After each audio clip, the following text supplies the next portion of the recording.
you're in the Highland, called the Highland Patrol car? Yes, the Highland beat car. And Down here, they just want to see that you're in their area, and you have to be a lot more visible.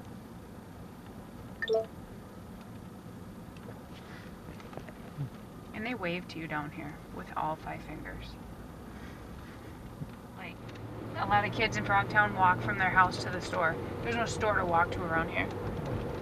So if you don't have a specific purpose to be, if you don't live down here, you don't have a purpose down here. And those people that come down here and just want to walk down here without a purpose, they get called on usually right away.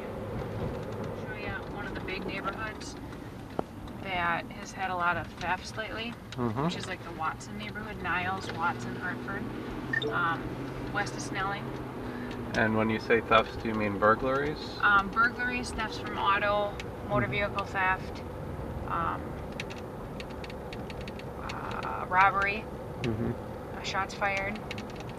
So both on the street as well as in residences? Yes. Yeah, this park has a lot of, Vice does a lot of stings in here and makes a lot of arrests in the summer. For drugs and solicitation? When you say the parks are big for solicitation, I think prostitution is that? Yeah. More so male soliciting males is the issue right now. There was a lot of complaints from the homeowners here. One particular, I guess their son was running down on the path or something, and he was stopped, I think 2 times by 2 separate males. So these are low income, all along St. Paul Avenue, low income. So St. Paul Avenue for you guys is you guys patrol it pretty heavily. Says a white man held a knife to her. Demanded money. He didn't take anything. St. Paul Avenue is It's kind of a border between low income and higher income. kinda, yep, because just up the hill is Edgecombe and Highland and wealthy people. And there's a lot of people who are illegal that live down here. So we have a lot of non-English speaking people that will still call the police but are hesitant. Yep, these are what we call Sibley Manor, and we'll drive through there. There's always an off-duty officer down here from 5 until 10, until midnight comes on. This was a huge problem, I think a couple years ago. The drugs and the robberies and the thefts, burglaries that were occurring down here. And so they hired off-duty for St. Paul, and they work every day. On the weekends, I think they work all day. This is a motel that generates a lot of calls for service. For prostitution, we've had a lot of felony arrests there.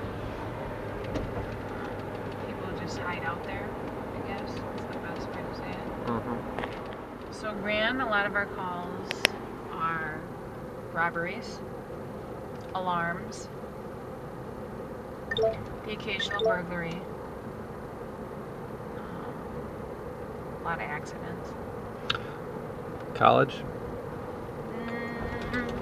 Wild Onion, Billy's, they generate a lot of calls with the drunk college kids, and they each have like a night where, like Tuesday's his birthday Tuesday, so you bring in 5 friends and you drink all night free, and they just get ridiculously drunk. So, DUIs along the strip are always a guarantee. Dixie's, I've never been to a call at Dixie's. Tavern? I had a theft of a wallet in there, otherwise they're pretty quiet. People here, I think, are more trusting. They'll leave their GPS in the car, or their purse tucked under the seat. North Face is on a regular basis having thefts. And you walk out of the store with one jacket there, and that could be $500. Like shoplifting? Oh yeah, lots of shoplifting, lots of thefts. Some of our burglary calls are college kids thinking they're home, and they just, they're too drunk to get in, so they'll like kick in the door or break a window and try to go in. But they move in big groups from house party to house party to house party. So you just kind of follow the groups. What streets do you get calls from residents complaining about? 169. Selby, Marshall, Oh, Creighton, 169. GOA 10. Dayton, GOA at 21. Iglehart, Roblin.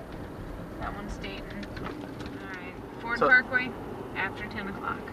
Squad 3 traffic. 0 foot traffic. 63. I'm out with them. We don't have a lot of high crime in this area, but we do a lot of proactive policing. We do a lot of interactions with the community, more so than the other areas.